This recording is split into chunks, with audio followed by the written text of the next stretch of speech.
వీక్షకులందరికీ నమస్కారం. అందరికీ నూతన ఆంగ్ల సంవత్సర శుభాకాంక్షలు. ఈ కొత్త సంవత్సరంలో అందరికీ ఆయురారోగ్య ఐశ్వర్యాదులు కలగాలని, పరమేశ్వరుడి యొక్క అనుగ్రహం ఉండాలి అని, అలాగే ఈ సంవత్సరంలో ఏర్పడేటువంటి దేశారిష్ట యోగాలు, దుర్భిక్ష ఉల్కాపాతాలు లేదా మరేతరత్ర దోషాదుల వల్ల ప్రజలు ఏ రకంగానూ ఇబ్బంది పడకూడదు అని చెప్పి మనస్ఫూర్తిగా భగవంతుడిని మరొకసారి ప్రార్థిస్తూ, నూతన సంవత్సరంలో ఈ ఆంగ్ల సంవత్సరంలో మొట్టమొదటి నెల జనవరి నెలలో ఉండేటువంటి గ్రహస్థితిని మనం పరిశీలిద్దాం. ముఖ్యంగా ఈ నెలలోనే పంచగ్రహ కూటమి అనేటువంటిది సంభవించబోతూ ఉన్నది.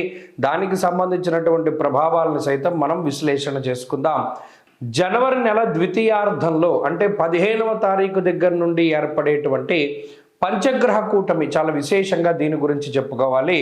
మకర రాశి యందు రవిగ్రహము, కుజగ్రహము, శుక్రగ్రహము, బుధగ్రహము, చంద్రగ్రహము వెరసి 5 గ్రహాల తాలూకు స్థితిగతులు ఇది కాలపురుషునికి దశమ కేంద్రమందు ఏర్పడుతూ ఉన్నాయి. కాబట్టి ఇది విశేషంగా ప్రభావాన్ని చూపిస్తూ ఉంటుంది. దేని మీద? వృత్తి, ఉద్యోగ, వ్యాపార, వ్యవహార, వ్యవసాయాదులపైన దీని యొక్క ప్రభావం ఉండబోతూ ఉన్నది.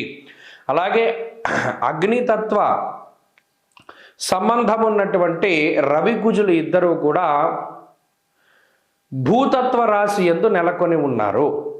ఇక్కడ గమనించండి, ఇక్కడ మకరం భూతత్వ రాశి, ఆ రాశి యందు అగ్ని సంబంధమైన గ్రహాలు అంటే రవి కానీ కుజుడు కానీ ఉండడం వల్ల ఇది అకారణమైనటువంటి ఎండలను కూడా సూచిస్తుంది.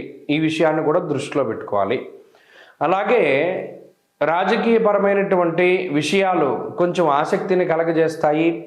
భూ సంబంధమైనటువంటి లావాదేవీలు అవి కూడా కొంత వెనకబడుతూ ఉండేటువంటి విషయాలను మనం దృష్టిలో పెట్టుకోవాలి. ఏదైనా ఉద్యోగాదుల మీద ప్రభావంగా ఈ విషయం ఈ రవికుజులు అలాగే బుధ శుక్రులు చంద్రులు కలిసి ఉన్నటువంటి స్థితి ప్రధానంగా అది ప్రభావాన్ని చూపెడుతూ ఉంటుంది. కాబట్టి ఈ కూటమి పంచగ్రహ కూటమి 12 రాశుల పైన ఏ విధమైన ప్రభావాన్ని చూపెడుతుంది అనేటువంటిది మనం క్లుప్తంగా తెలుసుకునేటువంటి ప్రయత్నం చేద్దాం. ధనురాశి వారికి 2026వ సంవత్సరం జనవరి నెల సాధారణమైనటువంటి ఫలితాలని ఇస్తూ ఉన్నది. అయితే ఇక్కడ ఒక మంచి విషయం ఏమిటి అంటే, జన్మ రాశి యందు ఉన్నటువంటి రవిగ్రహము, జన్మ రాశి యందు ఉన్నటువంటి కుజగ్రహం యొక్క దోషం పోతూ ఉన్నది. ఇక్కడ పంచగ్రహ కూటమి పడుతూ ఉన్నది. సరే, ఈ పంచగ్రహ కూటమి గురించి పక్కన పెడితే దీర్ఘ సంచార గ్రహాల్లో రాహువు మిశ్రమమైనటువంటి స్థానంలో ఉన్నారు. గురుబలం ఉన్నది. సప్తమ స్థానమందు గురుడు పూర్ణంగా యోగిస్తూ ఉన్నారు. ఆయన యొక్క వక్రగతులు ఇవన్నీ కూడా పోయాయి. కాబట్టి అర్ధాష్టమ శనేశ్వరుని యొక్క స్థితి. సరే, ఇది ఒక్క విషయం కొంత బాధించినప్పటికీ ఈ పంచగ్రహ కూటమిలో భాగంగా 2వ స్థానమందు శుక్రుడు కానీ బుధుడు కానీ చంద్రుడు కానీ తృతీయ స్థానమందు యోగించేటువంటి పరిస్థితులు ఉన్నాయి. అందువల్ల ఈ పంచగ్రహ కూటమి ధనురాశి వారికి పాజిటివ్ రిజల్ట్స్ ఇస్తుంది తప్పితే నెగిటివ్ రిజల్ట్ ఉండదు. కొంత ఏమైనా నెగిటివిటీ ఉంటే రవి కుజుల వల్ల వస్తుంది. అది ఏ రకంగా వస్తుంది? నిష్ఫలం కృషి వాణిజ్యం విత్తరాశిగతే రవవు. విత్తము అంటే 2వ స్థానంలో ఉన్నటువంటి రవి కుజుల యొక్క స్థితిగతుల వల్ల నిష్ఫలం కృషి వాణిజ్యం, ఎంత కష్టపడ్డా కూడా ఫలితం కొంత శూన్యంగా ఉంటుంది. అప్పుడు మనం ఏం చేస్తాం? పని చేయడం మానేస్తాం. పని చేస్తే ప్రతిఫలం తక్కువగా ఉన్నప్పుడు పని చేయడం మానేస్తే మనకి ప్రయోజనమే కదా. కాబట్టి ఈ నెలంతా బద్ధకంగానే గడపండి, తిరగడానికి గడపండి, బంధువుల ఇళ్ళకి వెళ్ళండి, తీర్థయాత్రలకు వెళ్ళండి, విందు విహారయాత్రలు చేస్తూ ఉండండి. ఇక్కడ గ్రహస్థితి ప్రతికూలంగా ఉంటే దాన్ని అనుకూలంగా ఎలా మలుచుకుంటాము? ఫలానా పని చేస్తే ఒరే ప్రతిఫలం తక్కువగా వస్తుంది గ్రహస్థితి వల్ల అనుకున్నప్పుడు పని చేయడం మానేయడమే. పని చేయడం మానేస్తే ప్రతిఫలం తక్కువ వచ్చినా ఎక్కువ వచ్చినా మనకి సంబంధం ఉంది. కాబట్టి తెలివితేటలతోటి వ్యవహరించండి. సప్తమంలో గురుడు ఉన్నప్పుడు రాజదర్శనం, ఆరోగ్యం, గాంభీర్యం, గాత్రపోషణం.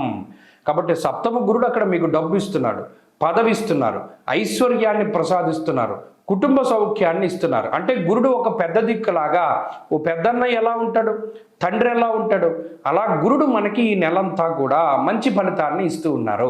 కాబట్టి ఈ నెలలో పని చేయకపోయినా పెద్ద ప్రమాదం ఏమీ లేదు, చేసినా ఉపయోగం లేదు. ఈ విషయాన్ని దృష్టిలో పెట్టుకుంటే జనవరి నెలని అత్యద్భుతంగా దాటేసినట్టే.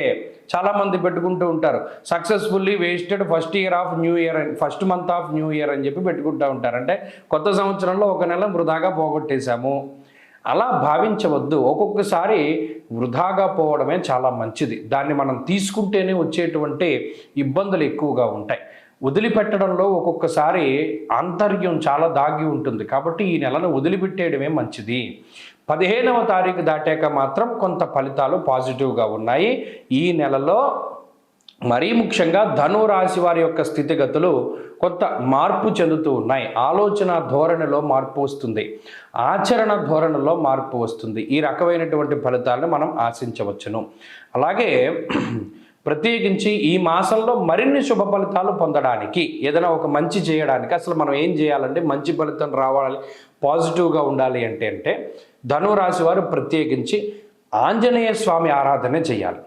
ఈ మాసంలో పూర్వభాద్ర నక్షత్రం రోజున కానీ, మంగళవారాలు కానీ, శనివారాలు కానీ ఏదో ఒకటి మీరు ప్రామాణికంగా తీసుకుని ఆంజనేయ స్వామికి సంబంధించిన దేవాలయానికి వెళ్ళి అక్కడ ప్రదక్షిణలు చేసి దీపారాధన చేయాలి.